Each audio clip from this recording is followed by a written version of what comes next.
Irmãos, a graça e a paz do Senhor Jesus Cristo a todos, amém? Queria convidá-los nessa noite a abrirem comigo a palavra de Deus lá no livro de Êxodo, no capítulo de número 4. Êxodos, capítulo 4, a partir do versículo 1, iremos ler até o verso de número 17.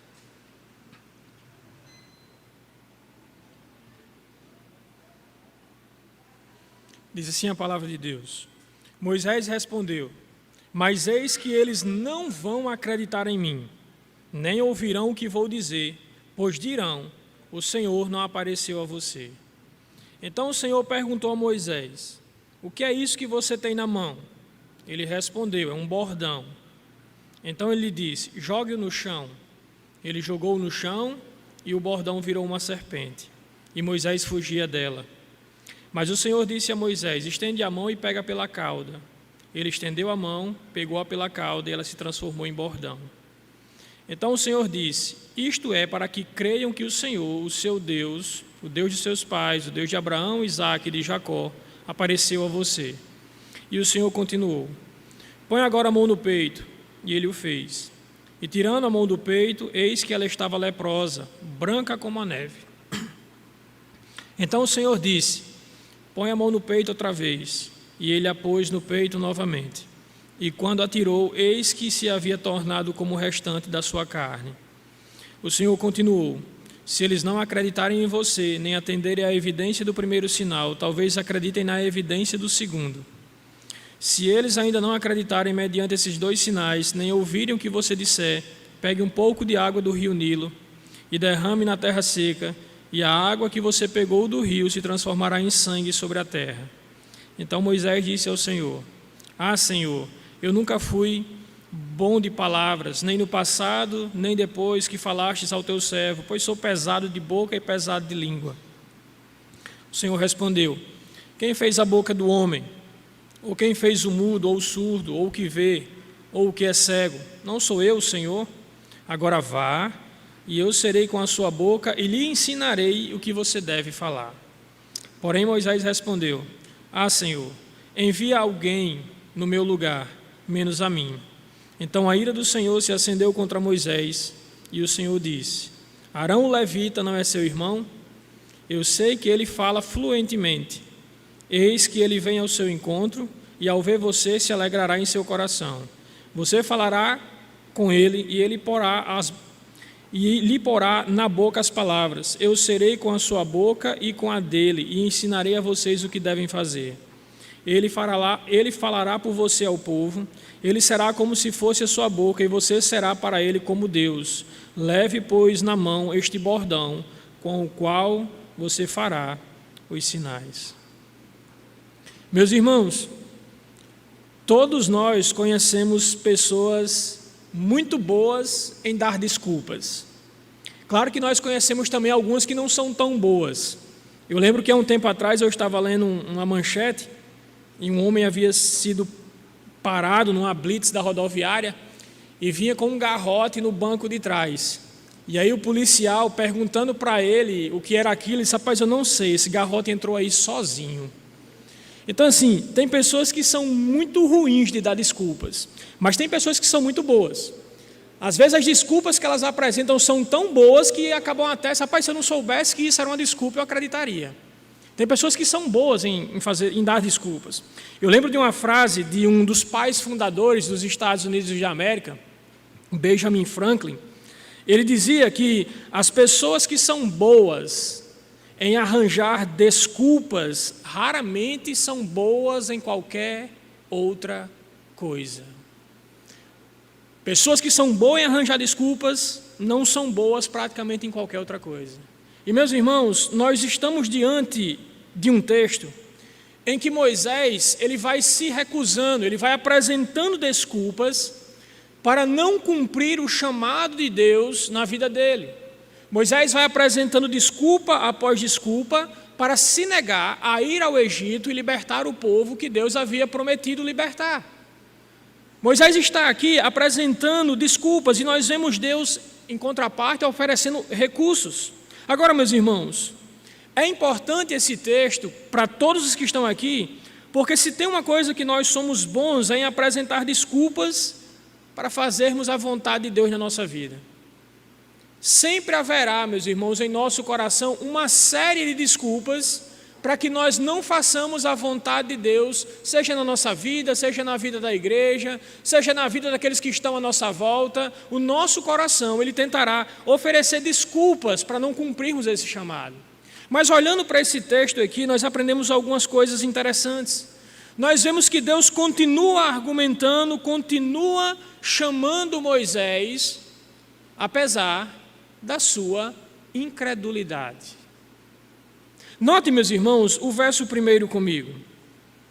Moisés respondeu: e se eles não acreditarem em mim e não quiserem ouvir e me disserem, o Senhor não te apareceu. Veja que ele está colocando um se, né? É uma possibilidade. Talvez quando você olha para esse texto, não, Moisés aqui, o seu xará, ele não está sendo incrédulo não, porque ele está simplesmente perguntando uma possibilidade. E aí, Deus, se o povo não me escutar? Mas uma leve olhada, meus irmãos, uma leve olhada no contexto, no capítulo 3, nós aprenderemos que aqui não é um questionamento duvidoso sobre alguma possibilidade, mas é uma pergunta cuja raiz está na incredulidade. Ele está duvidando da palavra de Deus, e eu posso provar como. Olhem comigo, por exemplo, o verso 16 e 18 do capítulo 3. É só virar uma página para trás. Olha o que é que o texto diz. Deus aparece a Moisés e diz: vá, reúna as autoridades de Israel e diga-lhes: o Senhor, o Deus dos seus antepassados, o Deus de Abraão, o Deus de Isaque, o Deus de Jacó, apareceu a mim e disse: virei em auxílio de vocês, pois vi o que tem sido feito no Egito. Prometi tirá-los da opressão do Egito para a terra do Cananeu, dos Hititas, dos Amoreus, dos Fariseus, dos Heveus e dos Jebuseus, a terra que mana leite e mel. Agora prestem atenção. As autoridades de Israel o escutarão. Depois você irá com elas ao rei do Egito e lhe dirá: o Senhor, o Deus dos Hebreus, veio ao nosso encontro. Agora, pois, deixar-nos ir caminho de 3 dias adentro no deserto, para que nós lhe ofereçamos sacrifícios. Deus disse a Moisés: eles vão te escutar. Eles vão atender. Porque era isso, meus irmãos, que estava prometido. Quando Deus usa aqui a palavra o Deus de Isaque, o Deus de Abraão, o Deus de Jacó, ele estava remetendo ao que ele já havia dito a Jacó, ou já havia dito a Abraão. Ele já havia dito a Abraão que o povo ficaria 400 anos no Egito, mas depois ele viria em socorro do povo. Era uma profecia. Moisés, como um conhecedor da cultura hebraica, como um legítimo judeu, como alguém que descendia de Abraão, deveria conhecer muito bem isso, já que era da tribo dos levitas, daqueles que possuíam conhecimento, daqueles que estavam diante do Senhor e daqueles que conheciam o Deus ou dos seus antepassados. Mas então ele age com incredulidade, e é como se ele dissesse: apesar do Senhor dizer que eles vão me escutar, e se eles não me escutar? Era como se o poder de Deus não fosse suficiente, é como se a palavra de Deus fosse algo que você pudesse duvidar, e muitas vezes fazemos isso. Nós duvidamos da palavra de Deus, assim como Moisés, e todas as vezes que nós duvidamos da palavra de Deus, todas elas são baseadas em um coração incrédulo. Quando nós duvidamos daquilo que Ele prometeu fazer, daquilo que Ele prometeu conceder, tudo isso é culpa de um coração incrédulo. Mas veja que Deus, Ele não desiste, Ele não censura. E então, dos versos 2 ao verso 9, Deus, já que você está dizendo, Moisés, que eles não vão escutar, eu vou dizer a você o que é que eu vou fazer, eu vou dar a você sinais.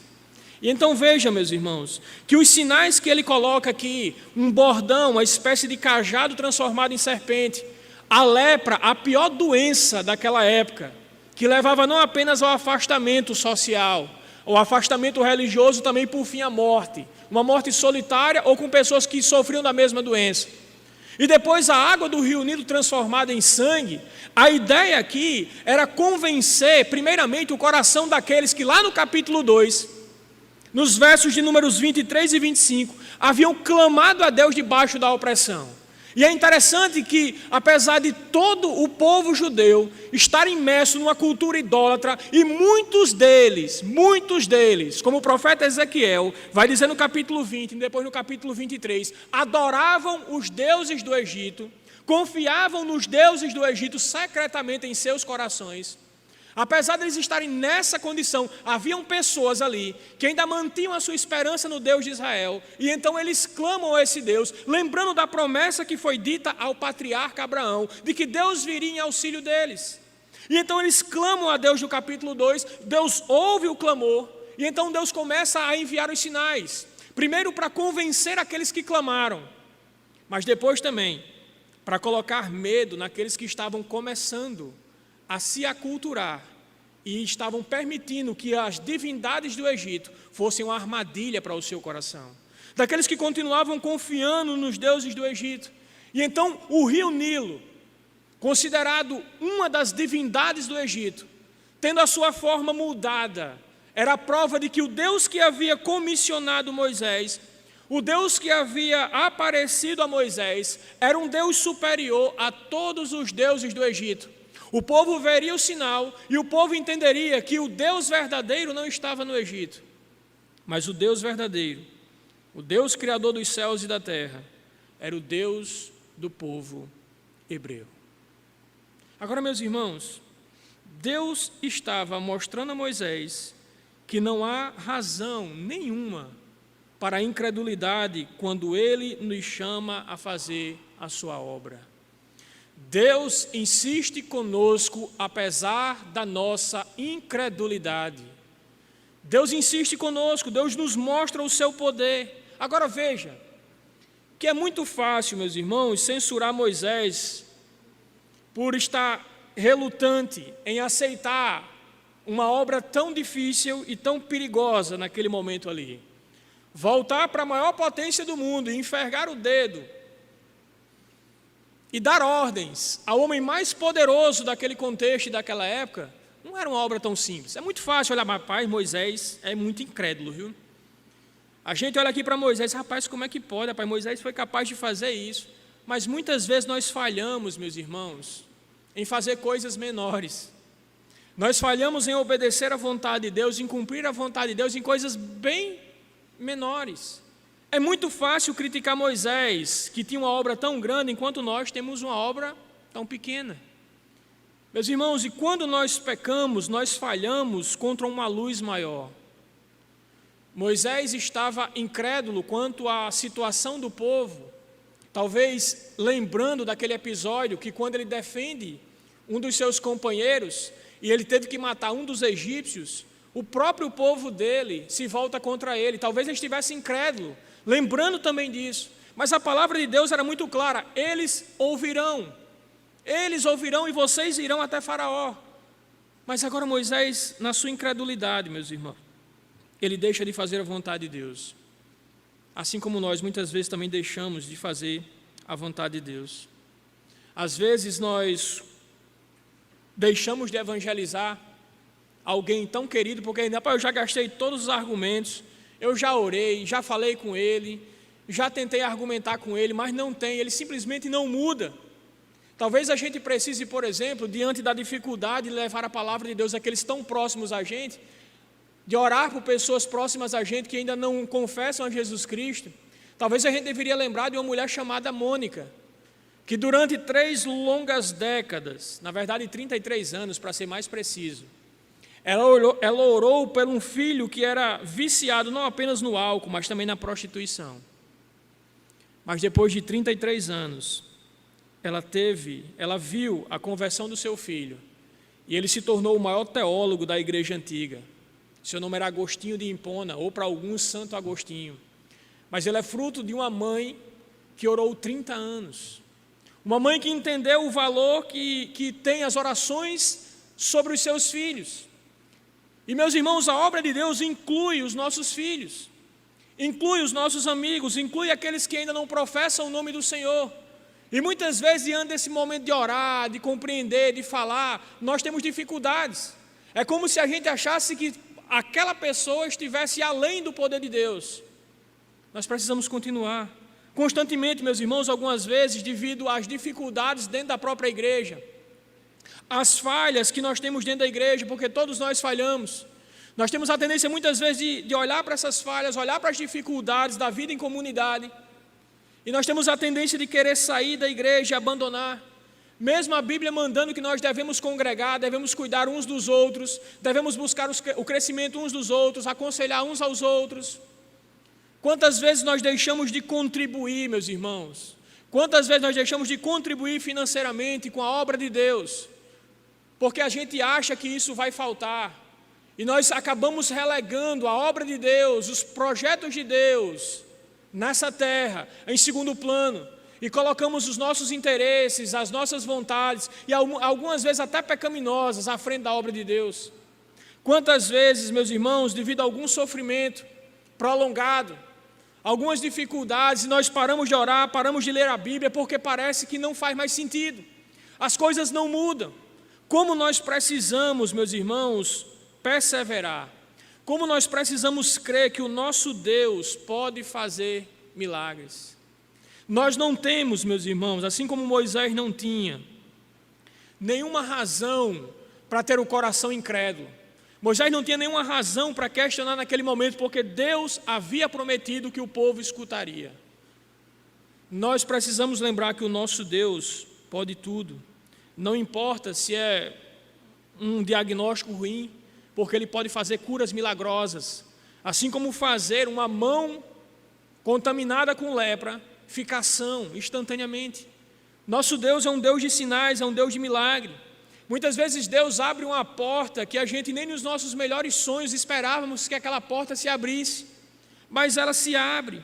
Meus irmãos, o nosso Deus é um Deus de sinais, e todos os sinais que Ele concede, o maior deles, a conversão de uma pessoa, a transformação do caráter de uma pessoa, todos esses sinais que nós presenciamos são para dizer para mim e para você que não há lugar para incredulidade, que quando Ele nos manda fazer uma coisa, que quando Ele nos manda viver de uma forma, nós podemos mergulhar de cabeça, pois sabemos que Ele é todo-poderoso para fazer a obra dEle.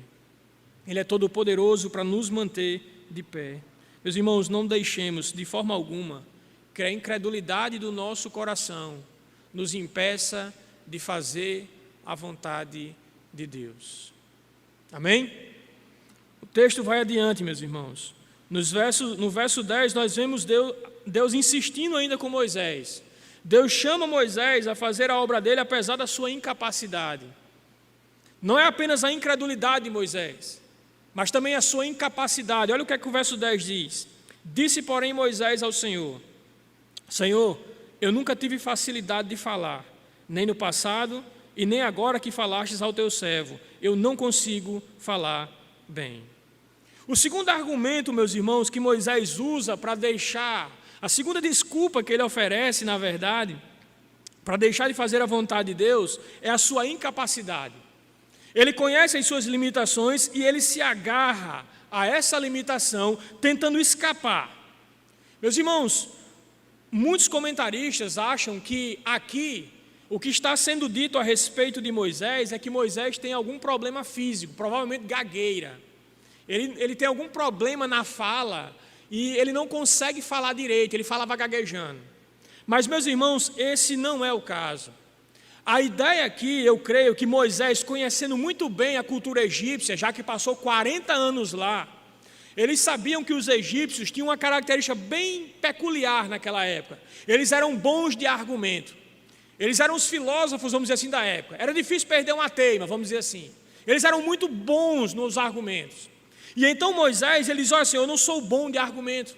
Eu não sou uma pessoa que fala de uma forma fluente.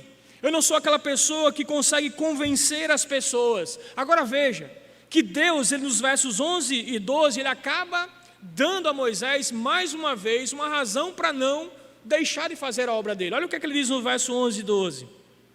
Disse-lhe o Senhor: quem deu boca ao homem? Quem fez o surdo ou o mudo? Quem lhe concede a vista ou torna cego? Não sou eu o Senhor? Agora, pois, vá e eu estarei com você, ensinando o que você deve dizer.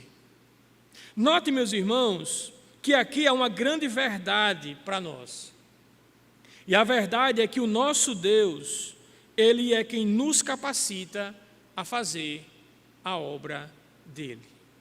No caso específico aqui de Moisés, Ele concederia a Moisés a capacidade de argumentar de forma muito clara e convincente. Ele iria dar a Moisés aqui o poder do convencimento por meio das palavras. Note que ele está aqui prometendo a Moisés que seria com ele, capacitando ele para que ele não fosse uma pessoa que fosse dominado pelos argumentos de ninguém, mas que ele é quem convenceria as pessoas. Ele está dizendo aqui para Moisés e para todos nós que ele estará conosco para nos fazer prosperar na obra dele. Algumas vezes nós não vamos prosperar em nossas obras, em nossos desejos, em nossos sonhos, em nossos projetos, mas eu digo a você, de forma muito confiante, que todas as vezes que nós atendemos o chamado de Deus para fazer a vontade dele em nossa vida, nessa questão, nesse quesito, nós seremos bem-sucedidos, porque Ele estará nos capacitando a fazer a vontade dEle. Ele não apenas chama, Ele capacita. É isso que Ele está dizendo aqui para Moisés. Quem foi que deu boca? Quem é que faz cego ouvir? Ou quem é que faz cego enxergar, surdo ouvir? Ou seja, Ele tem poder para fazer absolutamente tudo o que Ele queira. Coisas que ao homem é impossível, para Deus tudo é possível. Note que ele já havia dado sinais extraordinários, mas aqui ele está prometendo a presença ensinadora dele. Ele iria dizer as palavras certas a Moisés. Meus irmãos, como é interessante esse texto comparado com Mateus capítulo 10, versos 18 e 20. Quando Jesus ele comissiona aqueles 70 discípulos para irem pregar o evangelho, para irem anunciar a palavra dele, ele dotou esses homens com milagres extraordinários, poder de fazer curas e sinais. Mas tem uma parte interessante, isso está nos versos 18 a 20 do capítulo 10. Ele diz: olha, por minha causa, vocês serão levados à presença dos reis e dos poderosos. Mas quando vocês estiverem na presença dos reis, estiverem que estar diante deles com a sua condenação quase certa, vocês não precisam se preocupar com o que vocês têm de dizer, porque ele diz: naquela hora será concedido a cada um o que dizer, pois vocês não estarão falando por si mesmos, mas o Espírito do Pai falará por intermédio de vocês. Deus está dizendo aqui que Ele é quem capacita, Ele é quem concede, então não precisa ficar com medo de compartilhar o Evangelho com o seu colega de trabalho, não precisa ficar com medo de compartilhar o Evangelho com o seu familiar, nem com qualquer outra pessoa. Não precisa ficar com medo de fazer a vontade de Deus, porque Deus é quem nos capacita, não é a nossa força, não é a nossa capacidade que vai trazer, meus irmãos, o sucesso da obra de Deus aqui nesse mundo, mas é o Espírito dele agindo em nós. Agora, no entanto, reconhecer essa presença capacitadora do nosso Deus não anula a nossa responsabilidade. Nós devemos conhecer o Evangelho. Nós devemos meditar nas Sagradas Escrituras. Nós devemos conhecer a verdade bíblica e orar por oportunidades para compartilhar o Evangelho. Não é isso que Paulo faz? Em Colossenses capítulo 4, do verso 2 a 6, ele manda que aquela igreja persevere em oração e ele manda que aquela igreja ore para ele, para que se abra uma porta para o Evangelho e para que ele fale como convém falar. A ideia de Paulo é que nós devemos orar para que Deus abra portas para compartilhar o Evangelho onde quer que nós estejamos, mas que Ele não apenas abra a porta, mas que Ele nos conceda as palavras certas para nós comunicarmos a verdade do Evangelho. Paulo era alguém que sabia que todo o poder de convencimento que ele tinha, a argumentação que ele tinha, tudo vinha de Deus, e essa verdade é para nós hoje também. Deus promete estar conosco, meus irmãos, nos auxiliando. E todos nós temos esse dever de compartilhar o Evangelho. Eu queria que você fizesse uma pergunta para você. Qual foi a última vez que você compartilhou o Evangelho com a pessoa que estava à sua volta? Qual foi a última vez? Busque agora no seu coração, tente se lembrar. A última vez que você compartilhou o Evangelho. Eu sei que para nós da liderança é bem simples, né? Falar e lembrar, né? Porque geralmente a gente está enfiado nessa labuta, né? A gente vive nessa labuta de pregar, de compartilhar, de dar estudo. Então é muito fácil para a gente lembrar. Mas você que não ocupa, por exemplo, a liderança de uma congregação, qual foi a última vez que você parou e você compartilhou o Evangelho com alguém? Talvez você diga que não tenha capacidade. Moisés disse aqui que não tinha capacidade também não. Ele disse, não, eu não tenho capacidade de compartilhar o Evangelho com ninguém. Então faça como Paulo. Ore por oportunidade. Ore para que Deus conceda a palavra, porque é isso que Deus faz. Diante da nossa incapacidade, é que a obra de Deus é feita. Quando de fato somos fracos, que não confiamos em nós mesmos, mas que dependemos unicamente de Deus, então é que nós somos fortes. Isso não vale apenas para lidar com o sofrimento, como eu estou parafraseando Paulo no capítulo 10 de 2 Coríntios. Isso envolve tudo. É na nossa fraqueza que o poder de Deus se revela. Nós precisamos depender dele e confiar nele. E precisamos compartilhar essa mensagem maravilhosa. Diante de tudo que foi dito aqui até agora, qual é a desculpa que você tem apresentado para não fazer a vontade de Deus, para não fazer a obra de Deus, para não levar a mensagem do nosso Deus a todos que estão à sua volta? É incredulidade?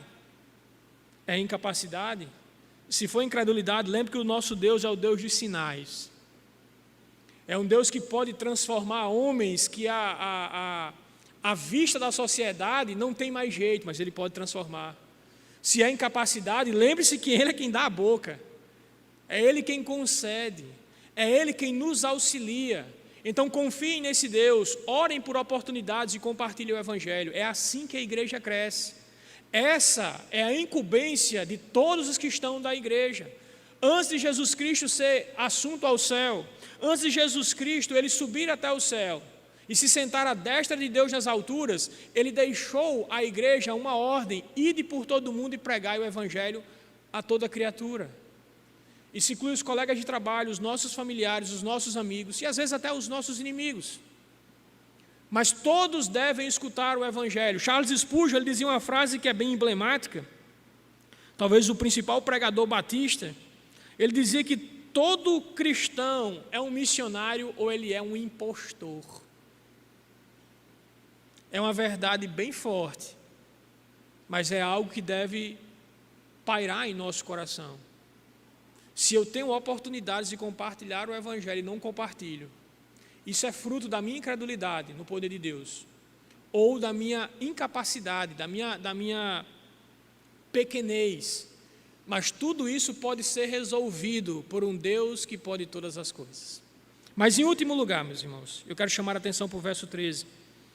Deus está insistindo com Moisés, apesar da sua incredulidade, apesar da sua incapacidade e também apesar da sua indisposição. Olha o que é que o texto diz no verso 13.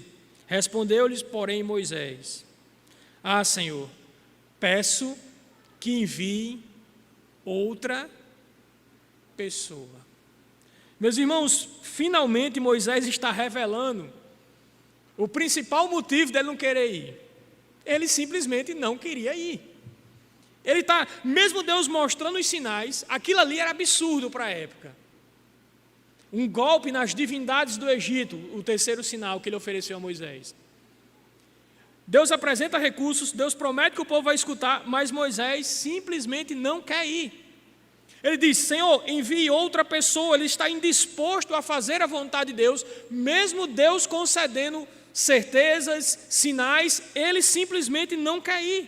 Apesar de tudo que Deus havia dito e prometido, ele não queria cumprir o chamado. Agora veja, meus irmãos, o Senhor deixa ele sem opções. O Senhor deixa ele sem opções. Olha o que é que ele diz no verso 14 em diante. Então o Senhor se irou contra Moisés e lhe disse: Você não tem seu irmão Arão, o levita?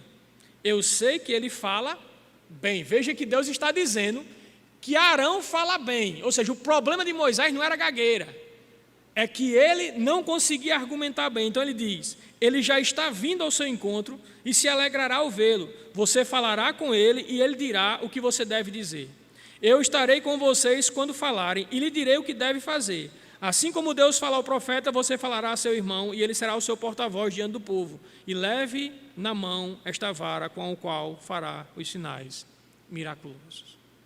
Veja que, apesar de Moisés estar indisposto, ele não quer ir, Deus deixa Moisés sem saída. Seu problema é a argumentação, é a capacidade de argumentar. Arão é teu irmão e ele é bom na fala. Ele é bom na construção dos argumentos.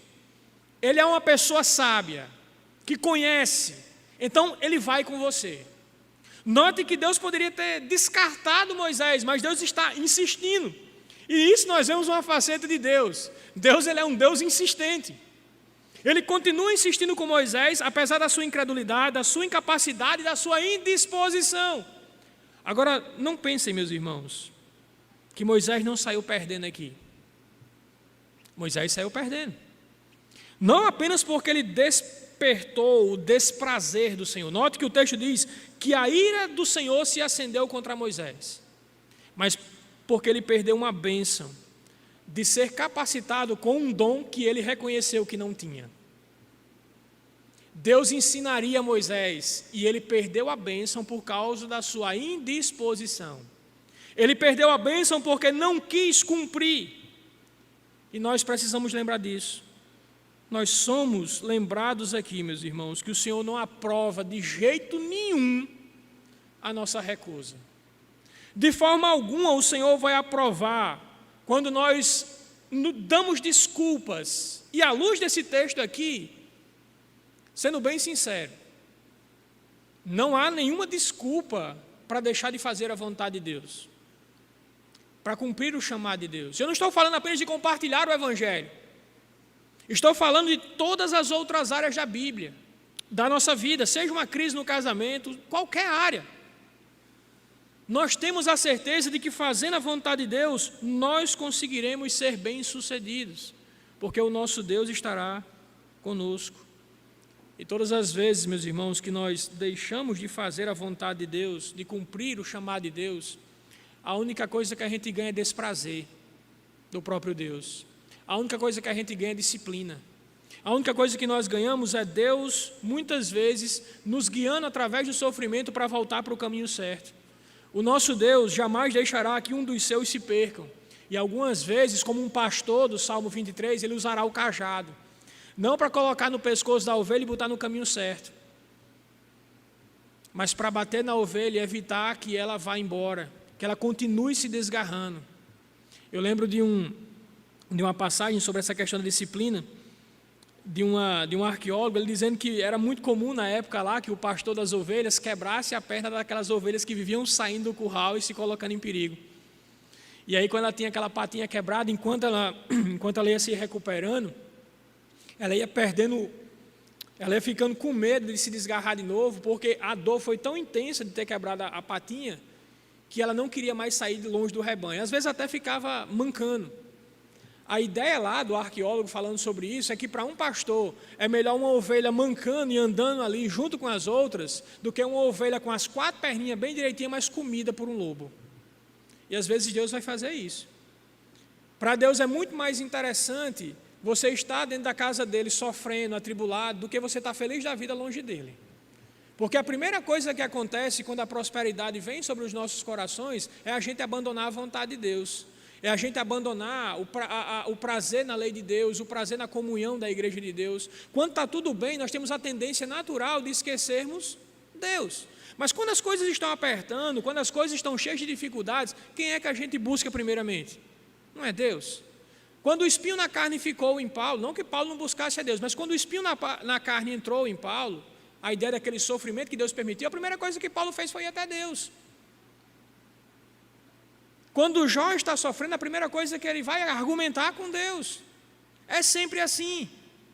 Algumas vezes Deus permite que nós soframos por causa da nossa indisposição de fazer a vontade dele. Então Ele vai trazer nós de algum jeito, vai trazer a gente de algum jeito. Porque o nosso Deus jamais permitirá que nós sejamos felizes longe dele ou no pecado. Se somos filhos de Deus, como um filho amado, Ele dará os seus pulos. Duvido muito que um pai de família aqui veja um filho querendo colocar um garfo numa tomada e vai deixar, não é verdade? Você vai fazer alguma coisa. E se ele insistir, você vai disciplinar ele, porque você não quer que ele coloque o garfo na tomada. Eu digo a você que viver longe da vontade de Deus é pior do que colocar um garfo numa tomada. Isso eu posso garantir de vocês. E, meus irmãos, uma lição final que eu vejo aqui é que nós não precisamos fazer a obra de Deus sozinho.